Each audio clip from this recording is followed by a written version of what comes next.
எஸ்ஐயா அதிகாரம் 59. மீட்க இயலாதவாறு ஆண்டவரின் கை குறுகிவிடவில்லை, கேட்க முடியாதவாறு ஆண்டவரின் காது மந்தமாகி விடவில்லை. உங்கள் தீச்செயல்களே உங்களுக்கும் உங்கள் கடவுளுக்கும் இடையே பிளவை உண்டாக்கியுள்ளன. உங்கள் பாவங்களே அவர் செவி சாய்க்காதவாறு அவரது முகத்தை உங்களுக்கு மறைத்துள்ளன. உங்கள் கைகள் இரத்த பழியால் கரைப்பட்டுள்ளன, உங்கள் விரல்கள் தீமையால் தீட்டுப்பட்டுள்ளன, உங்கள் உதடுகள் பொய்களை உதிர்க்கின்றன, உங்கள் நாக்கு தீயவற்றை முணுமுணுக்கின்றது. நீதியான வழக்கை கொண்டு வருபவர் எவரும் இல்லை, உண்மையுடன் வழக்காடுபவர் யாரும் இல்லை. வெறுமையான வாதங்கள் மீது நம்பிக்கை வைத்து பொய்யை பேசி வஞ்சனையை கருத்தரித்து தீமையை பெற்றெடுக்கின்றனர். நச்சு பாம்பின் முட்டைகளை அடை காக்கிறார்கள், சிலந்தி பூச்சியின் வலையை பின்னுகிறார்கள்.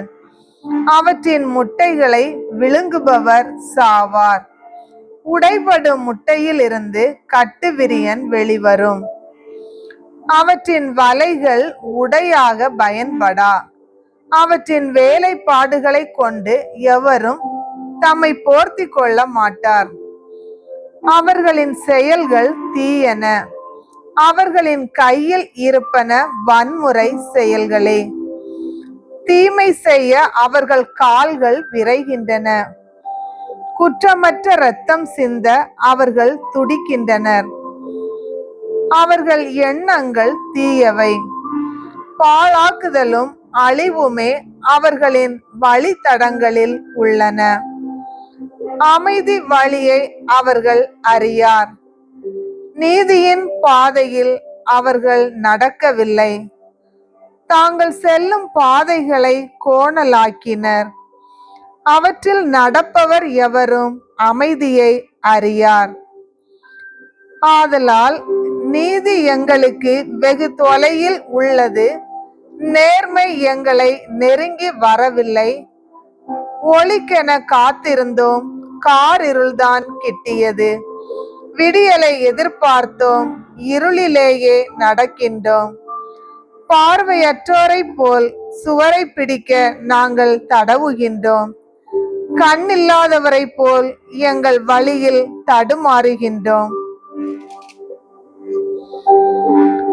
நண்பகலிலும் மங்கிய பொழுதிலும் செத்தவர் போல் இருக்கின்றோம்.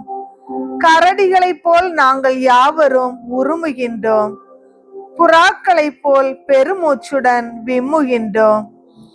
நீதி தீர்ப்புக்காக காத்திருந்தோம், ஒன்றையும் காணவில்லை. விடுதலையை எதிர்பார்த்திருந்தோம், அது எங்களுக்கு தொலையில் உள்ளது.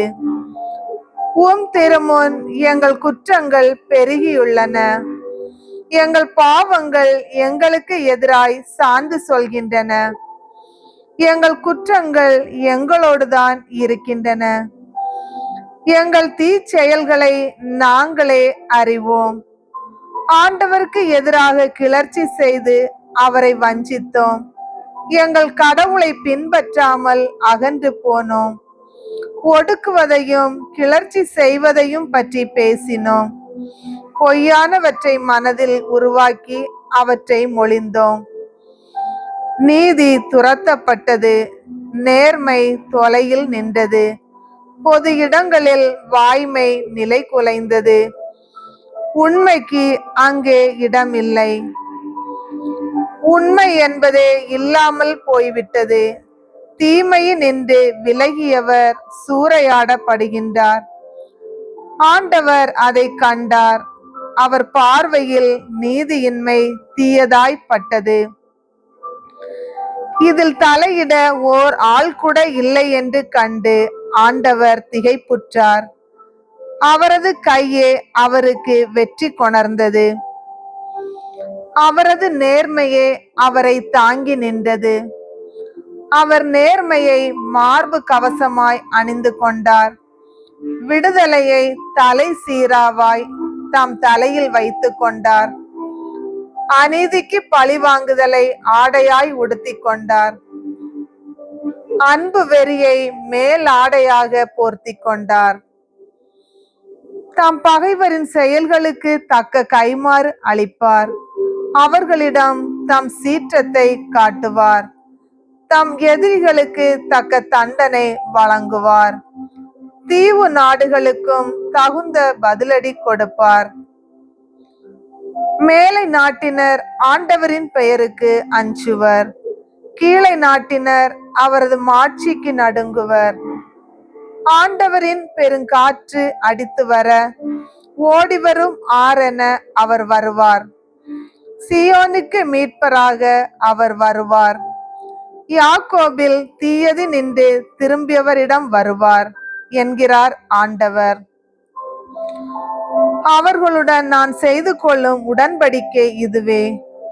உன்மேல் இருக்கும் என் ஆவியும் உன் வாயில் நான் வைத்துள்ள என் வார்த்தைகளும் உன் வாயினின்றும் உன் வழிமரபினர் வாயினின்றும் வழி வழி வரும் உன் தலைமுறையினர் வாயினின்றும் இன்றும் என்றென்றும் நீங்கிவிடாது என்கிறார் ஆண்டவர்.